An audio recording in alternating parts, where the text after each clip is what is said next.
I'll be brave if you're brave.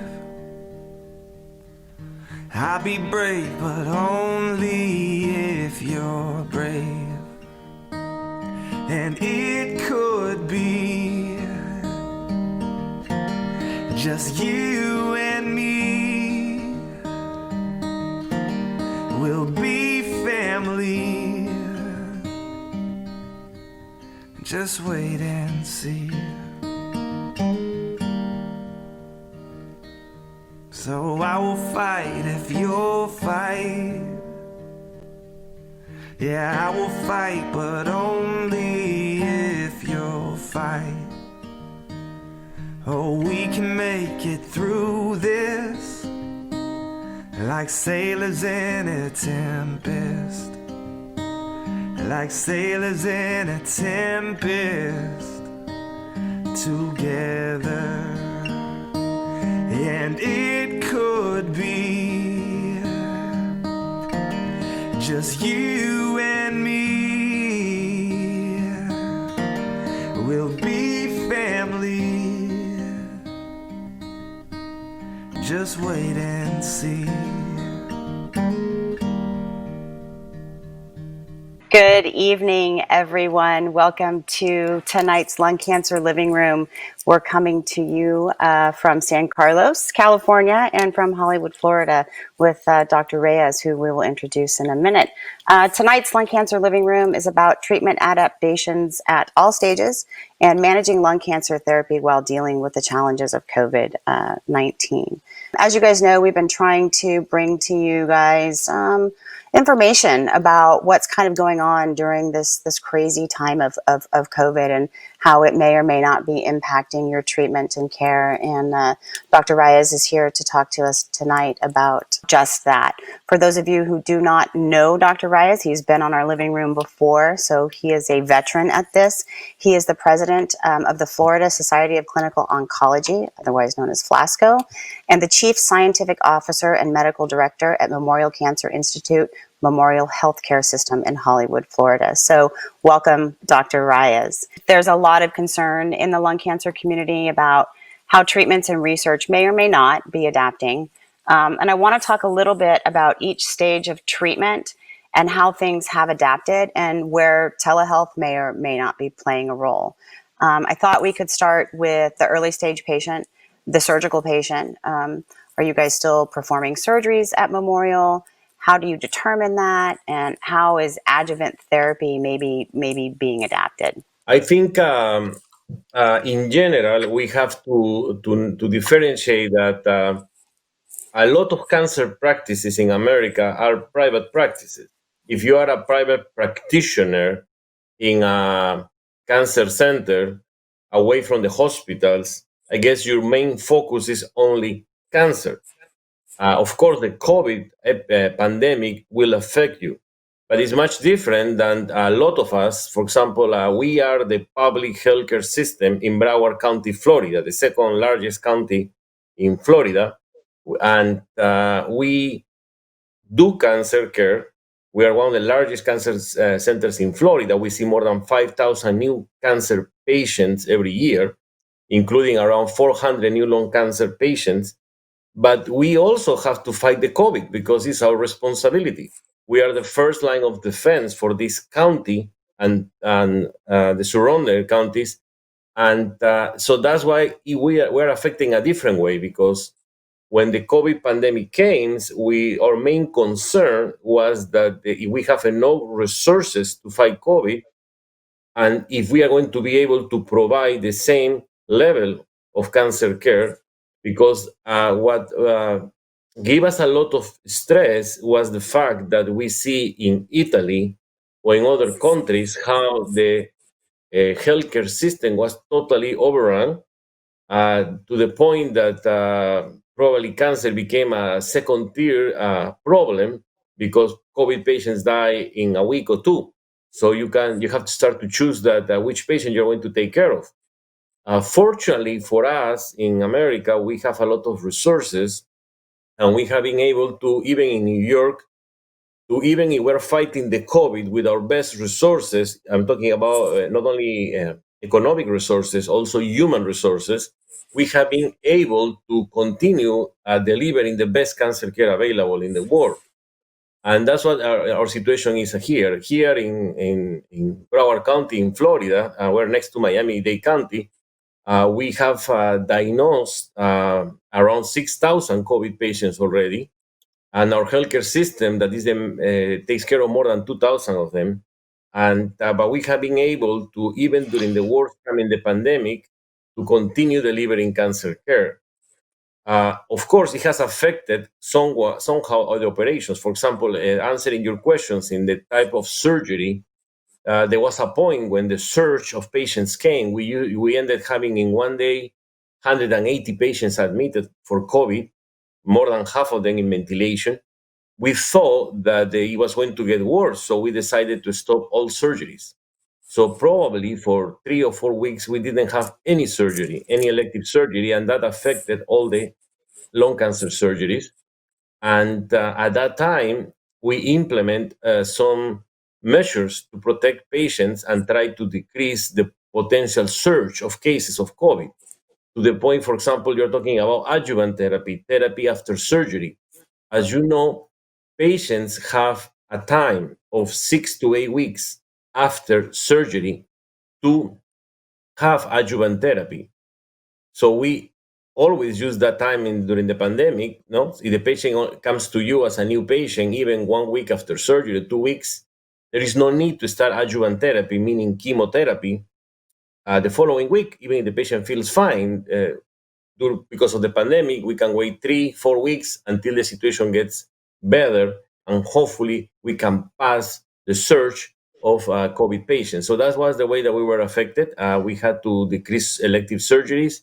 We have to decrease the number of adjuvant therapies, onset of adjuvant therapies, for a time that is reasonable.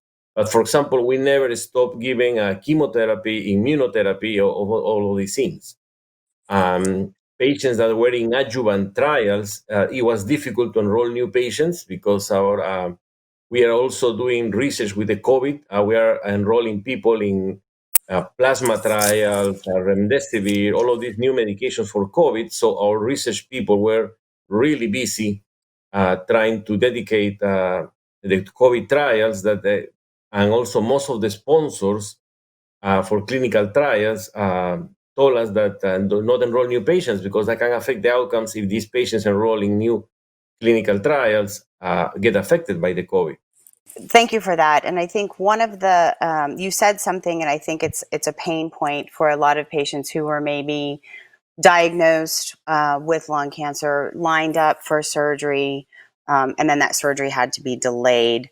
There's been a lot of talk about a surgery for a lung cancer diagnosis being elective, and understanding that elective surgeries had to be backed down. Can you explain a little bit, if we do have to postpone a surgery for a stage 1 or 2 patients, maybe 4 or 6 weeks out, similar to what you were talking about in the adjuvant setting, how big a deal is that, for lack of a better word? Like if a patient has to wait an extra month to have a surgery versus having it at a time where there's, maybe a higher risks because of the COVID pandemic. I think in general, this has been a very good time for cancer doctors and lung cancer doctors in our specific case to educate the rest of the doctors. With the fears when the pandemic was coming, a lot of leaders or doctors in the healthcare systems start to look at us cancer doctors like, what's the big deal that you do your lung cancer surgery in 2 weeks or in 6 weeks or in 8 weeks? No, as you said, this may be elective. But that's not the case, because if you have gallbladder stones and you need surgery, we can perform that surgery today, or we can perform that surgery 3 months from now. As long as you don't have symptoms and you don't get any infection, that surgery can wait 3 or 4 months. That's not the case in lung cancer. So that's a very good question. We cannot say that lung cancer surgeries are emergency, but we cannot also say that they are elective, to the point that we can maybe tell the patient, oh, don't worry, come back in 3 months when we're not busy with the COVID, we'll take care of you. So that is why that's very important, what you're saying. So we were fortunately that we only canceled surgeries for 3 or 4 weeks, and now we are back in business taking care of our cancer patients. And I think that's the right thing to do, because there was no reason, not only advocating for lung cancer. If you have a colon cancer, we cannot wait 3 months to do surgery on you, or breast cancer, So that's why it's important that they understand that cancer surgeries cannot be labeled as elective. Yeah. Yeah. And I think that's been one of the challenging, like I said, pain points for a lot of patients, not to mention the sort of mental health factor that falls in with that, right? Somebody's diagnosed with a cancer. In this instance, we're talking about lung cancer, but to your point, it could be a colon or a breast. And now to tell them they have to wait to have that removed, I think is a hard thing for a lot of patients to deal with. I want to talk about the stage 4 patients who maybe require infusion therapy. How have you managed that, and what does that look like at Memorial? We never stop treatment for stage 4 patients that need infusions. Even when we downsized the operations, we were always available to continue therapy. I am a firm believer that the patient with the stage 4 lung cancer is going to have a chance if we fight very hard for him. So we cannot start to be nihilistic or negative, to say, oh, it's a stage 4, he's not going to survive. What's the big deal to give him the chemo this month or next month? No. So we have stage 4 patients that have been cured. Now we have data with immunotherapy that 20%, at least 20% of people treated with pembrolizumab or nivolumab is alive 5 years later. You are not going to find these patients if you don't do the proper thing. In this specific case, that was the reason why we cannot stop treatment. And we explained this to our colleagues in the healthcare systems, that these cancer patients, they don't have the best prognosis, but we can make a difference in the lives of most of them if we continue chemotherapy, or we continue especially immunotherapy, because as you know, now pretty much we use immunotherapy for lung cancer for a couple of years. So that's why it's very important that the patient gets this maintenance immunotherapy for a long time. That is going to make a difference in his progression-free survival and later in his overall survival. That's why we never stop treatment for our patients. Of course, we have a lot of patients, and it's a risk for everybody to have a large number of people in the clinic, and it's a risk for the doctors to have a lot of doctors in the clinic. So we have to take a lot of measurements that we can discuss when you ask other questions, to minimize the risks. There is a little bit of flexibility, for example, in the regimes. As most of you know, nivolumab is we start to use every 2 weeks, but the label allow us to give every 4 weeks. So I guess if you had a patient, a survivor on nivolumab for not for more than a year, you can easily switch to every 4 weeks. So the patient only has to come during this pandemic once in the month. Atezolizumab, traditionally, we use every 3 weeks, because that's the way that we learn since the Empower 150 and the other studies were presented. But if you check the label, the FDA label of this drug, atezolizumab, there is a 4-week dose. So maybe, you say, oh, it's not a big deal if I bring the patient once a month or every 3 weeks. Maybe after 4 months, it's a big deal, because the patient comes one less than if he comes every 3 weeks. So that is why there is a little bit of flexibility. We give durvalumab every 2 weeks for people with stage 3 as maintenance. There is no approval to give the drug every 3 weeks or every 4. But in small cell lung cancer, we have approval of durvalumab to give every 3 weeks already. But in general, we have been treating everybody.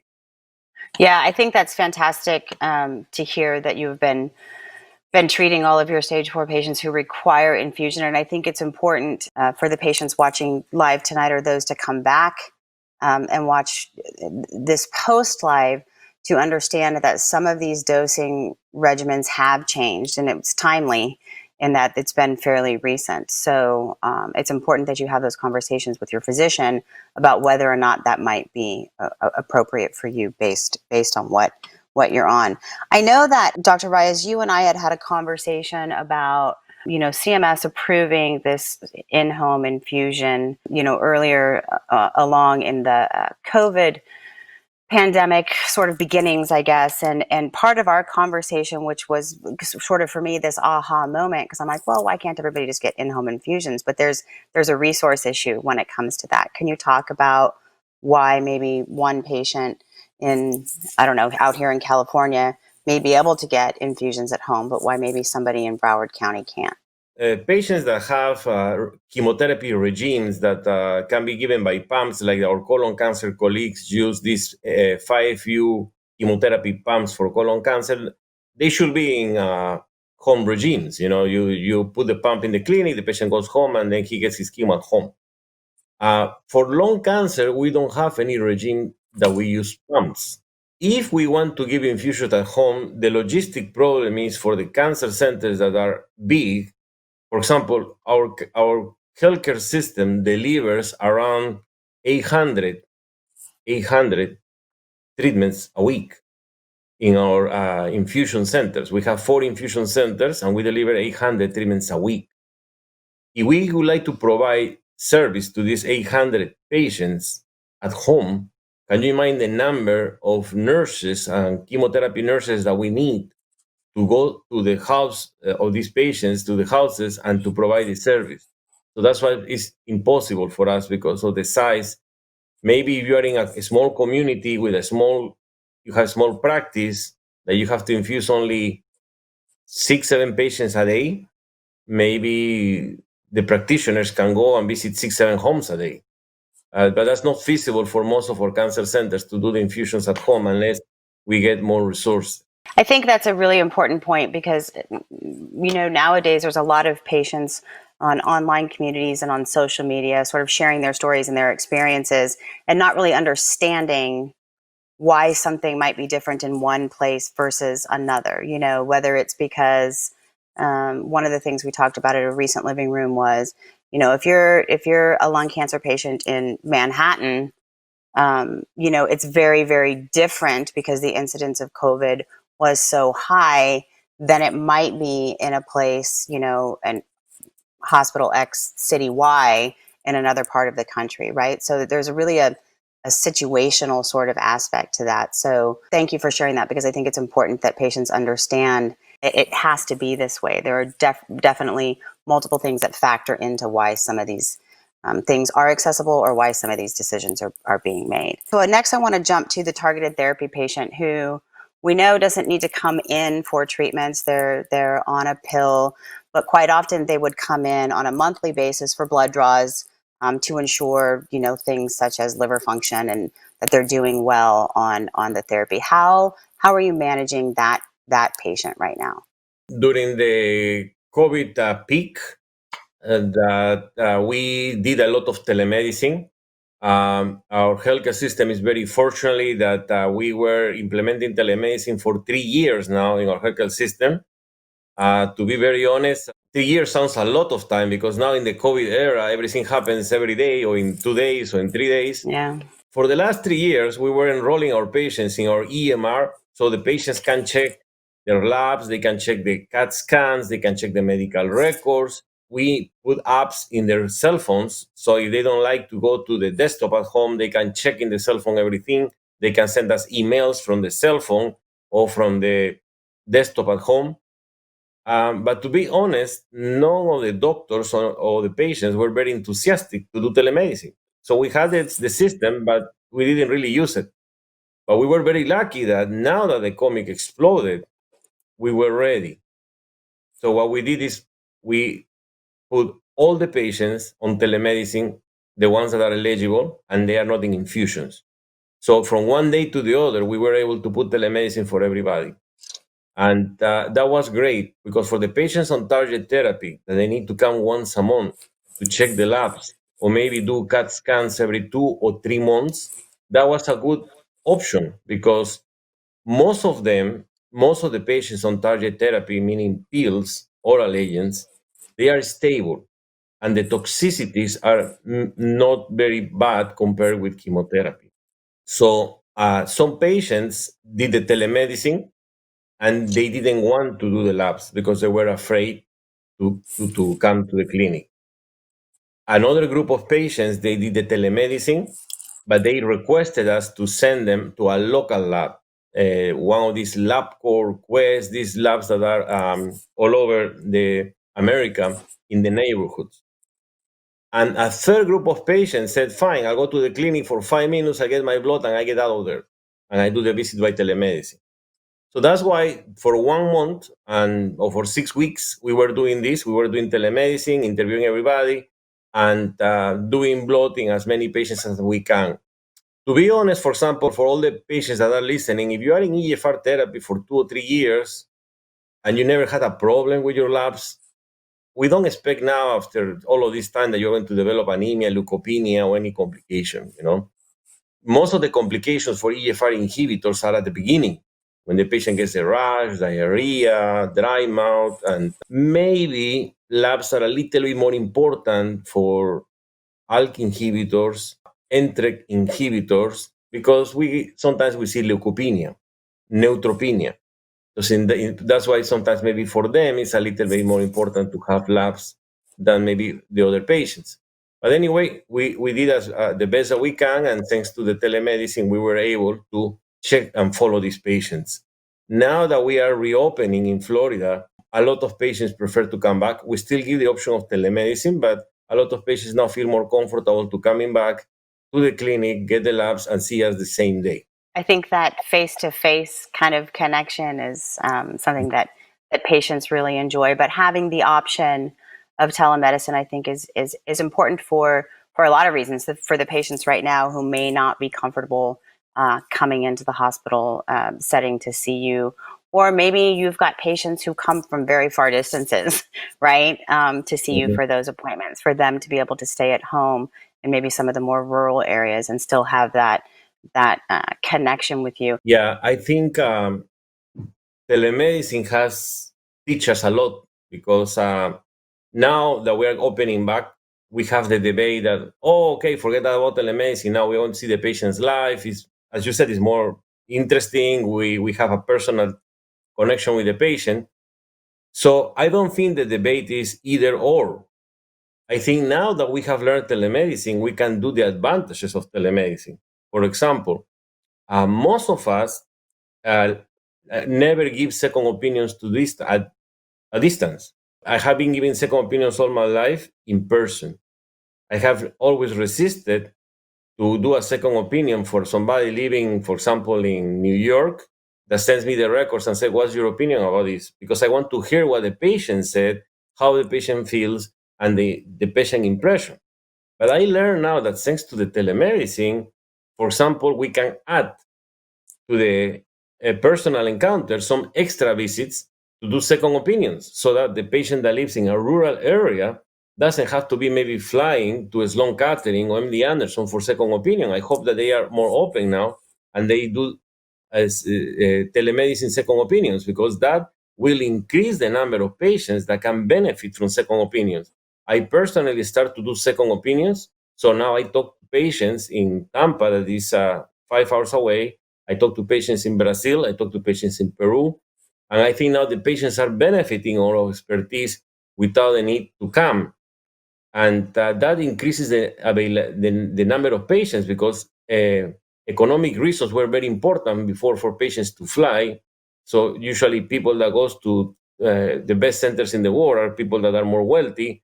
And hopefully we can fix this disparity with availability of telemedicine. And of course, we need the collaboration and agreement of the doctors to collaborate in this endeavor. I can definitely see the pros of combinations of in-person and telehealth. Situational, of course, based on the patient and what their needs are, what your needs are. But I think there's probably a lot of education that needs to happen out within the physician community as well as in the patient community, for them to know that they're still getting quality care, even if it's over a screen like this in certain times. One question came through online. Is there an opportunity in this setting, so this targeted therapy, doing lab setting for mobile phlebotomy now? And if there's not, do you see that maybe in the future somewhere? Oh, yes, there is an opportunity to do more phlebotomy and do the follow-up by telemedicine. The issue with the modal phlebotomy, for example, it works very well because one of our industry partners or vendors can do your genetic analysis at home. When I order a genetic analysis, sometimes they send a phlebotomist to your house, and then you get the genetic analysis done. I don't know if our insurance companies in America are willing for us to order labs at home. May not be very feasible, at least in the cities, because we have very, very large corporations in America like LabCorp, Quest, that they have probably a facility in the next 5 blocks from your home. If you Google the names of these lab facilities, they are everywhere. So that is why it's probably more convenient and logistically easier for the patients to go there than to be sending phlebotomists home. But this combination of labs and telemedicine also works well with, for example, with the foreign people. I have 2 people in clinical trials with a drug that was approved last week, LOXO 292, for red lung cancers that live in overseas. They live in Peru and Brazil. So the rules are that they have to fly every month here so I can see them in person, get the labs, electrocardiogram, CAT scans, everything. And then I give them the medicine and they go back to their countries. But now we learned that maybe it's not such a bad thing that I do the telemedicine and they get the labs done at home. They get the CAT scans at home. They even see an oncologist at home. So to be sure that we're not missing anything through the video. And because I was wondering, we have a lot of people, as I said, one of the limitations for clinical trials is that the patients have to travel all over America.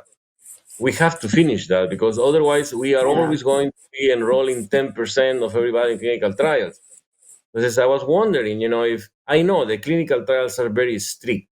I'm giving this agent, LOXO 292, in my clinic, and I have a patient that lives in Melbourne, 5 hours away. So I'm talking about now America, and she has to drive the 5 hours to see me once a month. Yeah. So I was wondering what is the big deal that if she does the lab at home or the CAT scan in a nearby hospital. I know that there is issues with quality, but we really have good standards in America. So that CAT scan cannot be, we can say, inferior to the CAT scan that we do in a major cancer center. So that is why I think we have been very lucky that thanks to the COVID, the research rules have been more flexible now.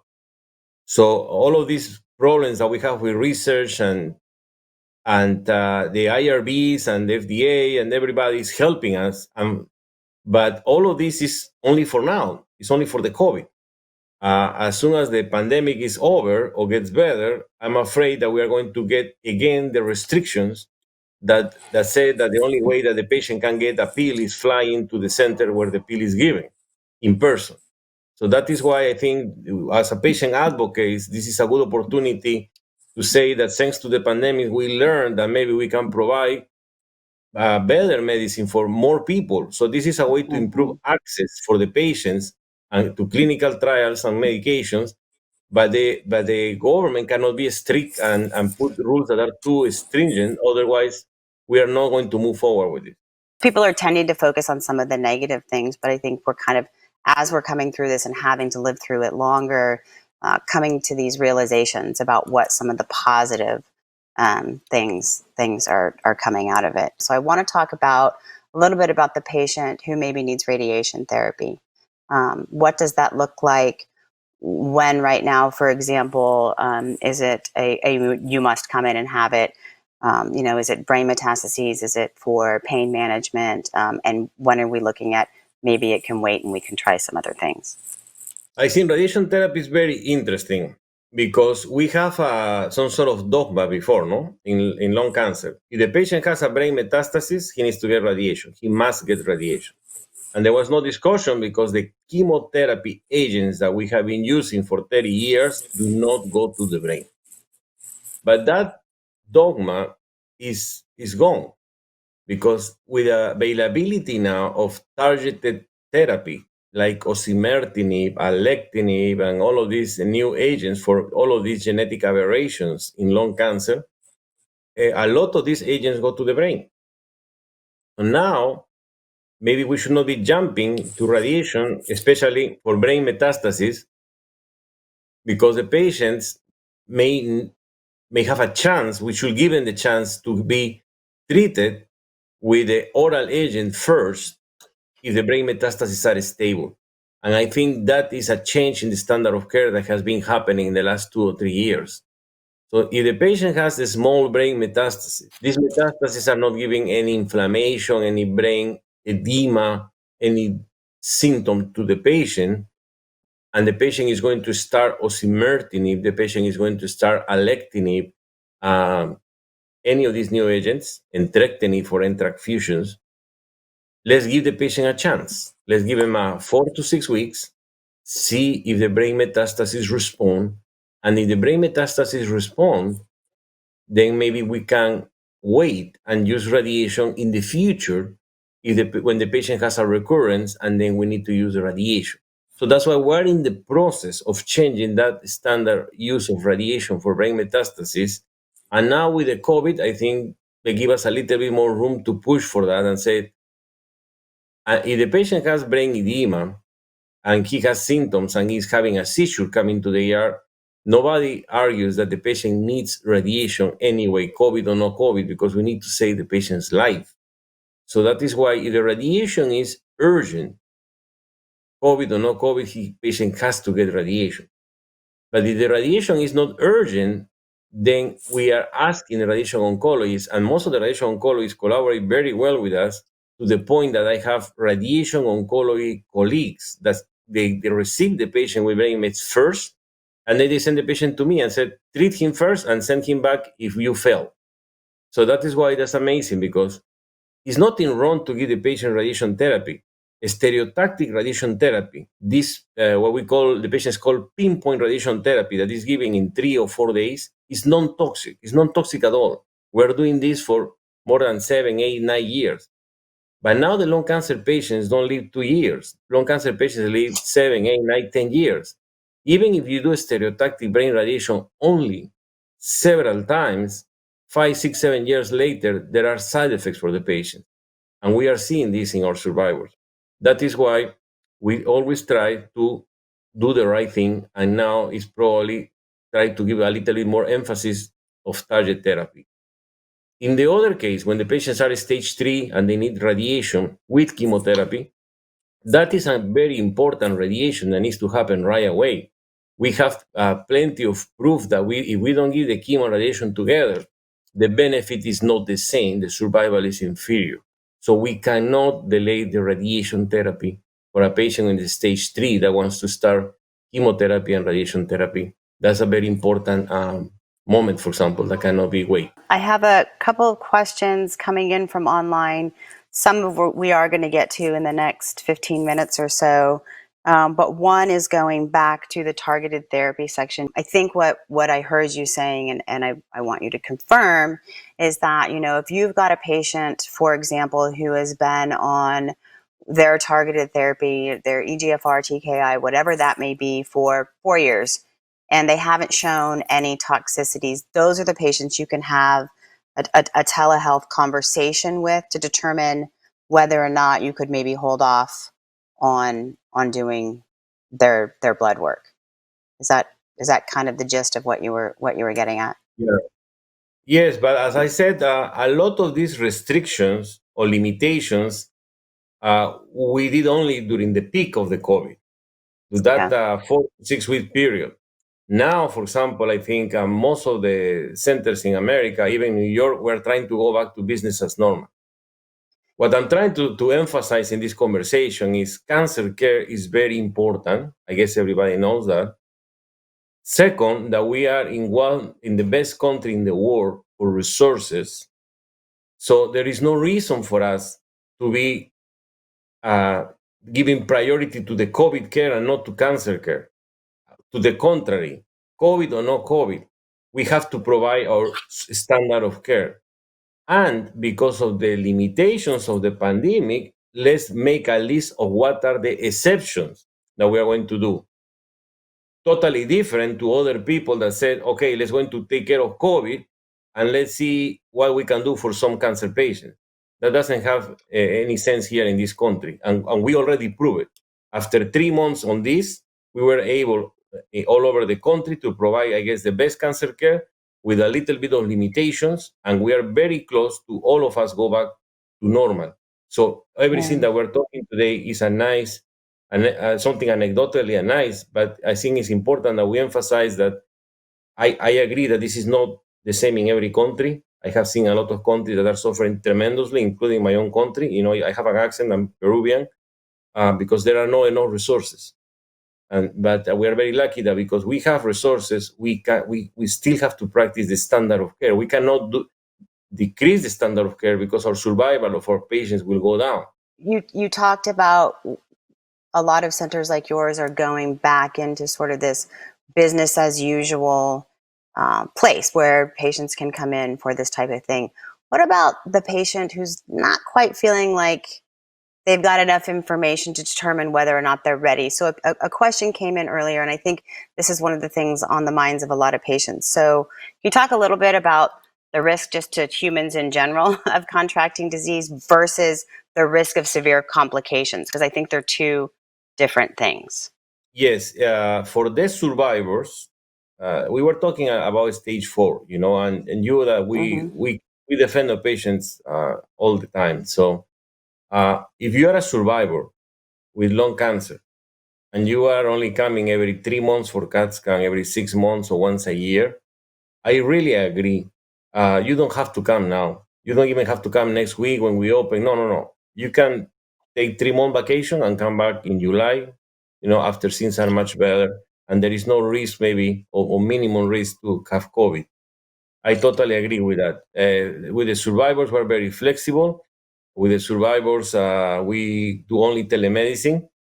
And if you do a CAT scan every 6 months, it's not a big deal that you do maybe this time every 7 months or 8 months. The difference, even if you have a recurrence, is not going to be a big deal to wait.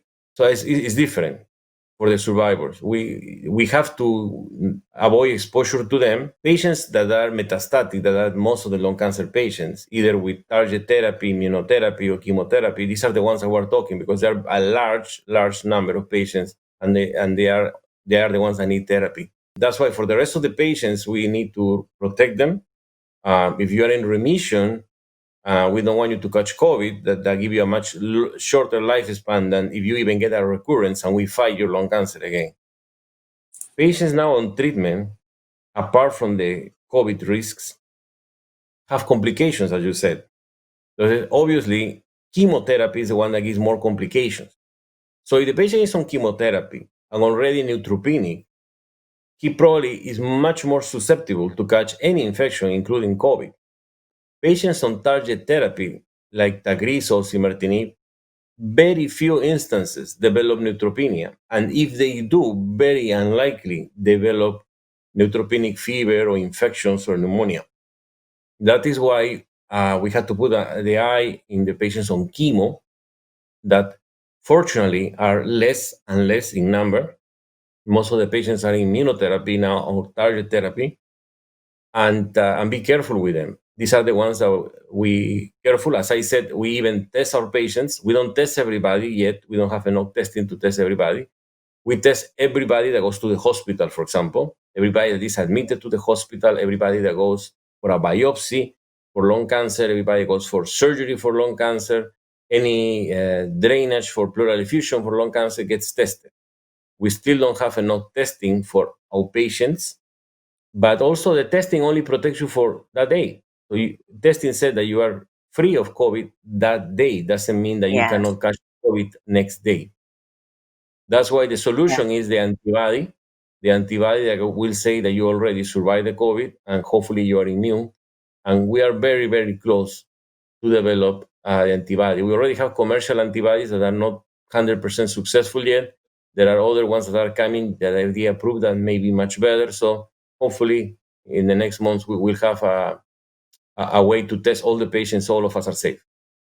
Yeah, I think that's a great point. And we are, again, silver lining, we are moving forward fast and furiously, way faster and more furiously than in history, from what I understand. And I think the sort of the the baseline or the most important sort of piece out of what you just said to me is that these patients need to be having these risk reward conversations with their physicians, right? And talking to them about some of the preventive measures that you at Memorial and others around the country are taking to ensure the safety of the patients that they come in, so that they can be treated. One of the things I really want to get to, because I think it's important, and a lot of patients out in the community and caregivers alike want to know what's going on in the research sort of realm. How is research? What are the implications? What are some of the silver linings, like we talked about? Where are we in that space? As you know, we do a very good research in the United States, and the way that we have a lot of excellence in research is because we are very strict. We do a lot of standard operating procedures, and following these procedures is the way that we do research and the way that we protect human subjects. The problem with that is that the research is difficult because a lot of patients don't qualify, a lot of patients don't have access, and the research is limited. As you know, in America, less than 10% of patients are in a clinical trial. And now that we have a lot of potential saving drugs, that is sad because in the past, if I remember, I think less than 5% of the clinical trials were positive. The other 95% were failures. That is changing very fast. So that is why we need the patients. We need for the patients to have access to these trials. So due to the pandemic, the sponsors of our research have given us a lot of flexibility. I gave you the examples of the patients that don't have to come in person to my clinic anymore, that I can see by telemedicine, and I don't get penalized because if the patient don't come to the clinic in person anymore, and the patient doesn't get penalized being fired from the clinical trial. That will happen when a patient normally don't show up. And also, we don't cause any violation of the study if we don't do the blood or the CAT scans in my facility, as most of the research protocols require. I hope that some of this flexibility that we're seeing now stays for the future, because as we mentioned, patient advocates and most of us agree as lung cancer experts that we need to increase the access to the patients, and making difficult for the patients is not going to help them. Also, you are doing a selection bias because you understand according to the statistics, the best cancer center in America is, I guess, US News is MD Anderson, and the second one is Sloan Kettering, or vice versa. To go there, to be enrolled in a clinical trial, you have to have some funding. You have to have some money. Some of the clinical trials are very demanding. It's not like you can go once a month and fly back home. You have to stay. You have to live in New York. You have to live in Texas. And most of our patients cannot do that. So that is why these populations that are enrolled in the best centers, probably in our country, are very biased. It's the ones that can fly. And the ones that can fly, they have a lot of characteristics. They are not the ones that are sicker, for example. So that is why, avoid to be redundant, I want to mention one more thing. You guys in the GoTo Foundation are pioneers with the remote consenting. We did with you guys, the John Long study that we show that the patient doesn't have to fly for remote consenting. The John Long study was based in Boston, in Harvard, and patients didn't have to fly there to be enrolled. I think you guys were allowed to do that. I think our IRBs needs to be more flexible. And I'm not saying that we want to have all the clinical trials allowing remote consenting, because there are some of them that probably are not proper for this. But I think they should open the possibility of remote consenting. Now they are allowing that because of the pandemic. I'm afraid as soon as the pandemic is over, they will close the door. And we have to push very hard for the remote consenting so we can enroll people in trials and we can increase the number. I agree. I think the healthcare community, as well as the patient communities, are the ones that need to make some noise about that. I know back when Alchemy ran that genomics of young lungs study, and that was really innovative for the time, right? Because we're talking, 8 years ago, 7 years ago, something like that Yeah. now, maybe.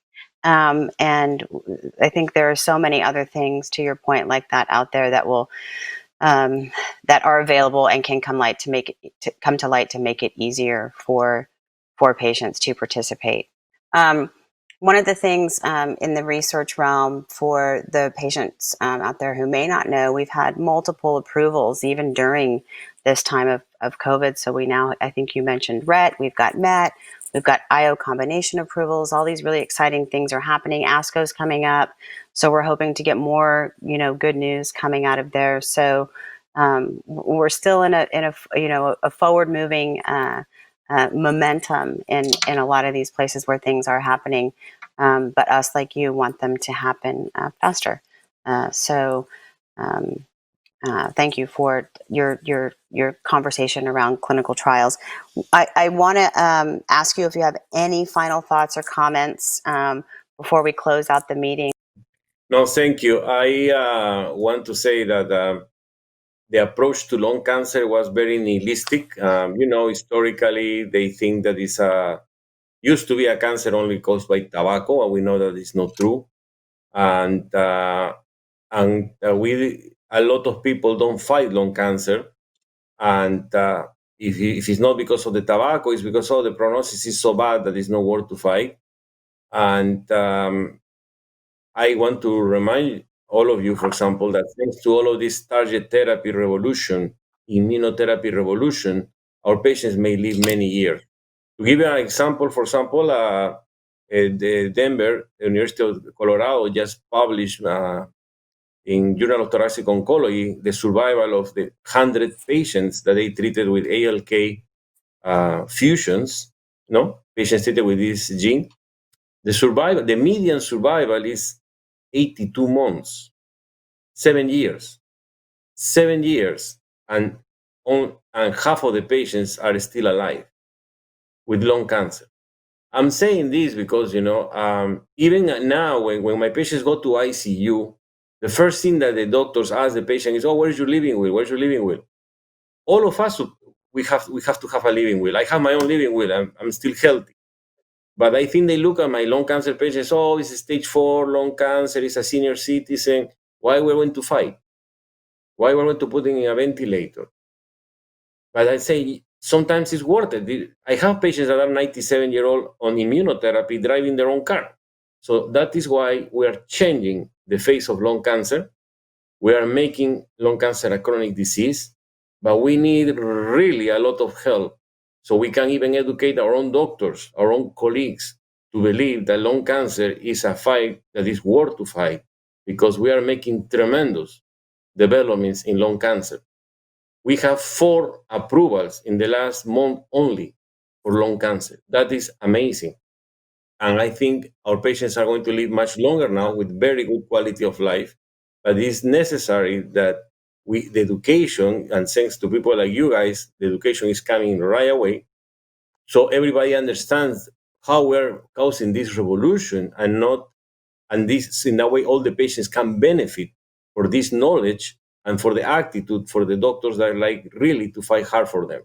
I think that was a beautifully put, hopeful way to end this meeting, and an excellent example of why I know your patients absolutely adore you. I can't wait until we can get back out there and do our regional living room with you and the 80 some odd or some number around there of the patients that come out to listen to you and your colleagues speak, because it's truly remarkable and something I think to be emulated. So thank you so much. And with that, we're going to close out. Wish all of you a wonderful rest of your evening, and we will see you in a few weeks. Have a wonderful night, everyone.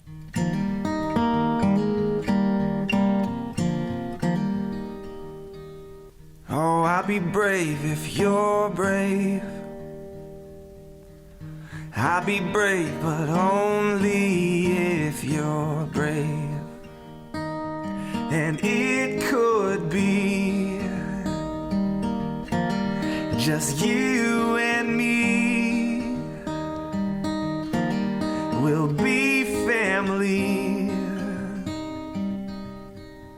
Just wait and see. So I will fight if you'll fight. Yeah, I will fight, but only if you'll fight. Oh, we can make it through this like sailors in a tempest. Like sailors in a tempest together. And it could be just you and me. We'll be family. Just wait and see.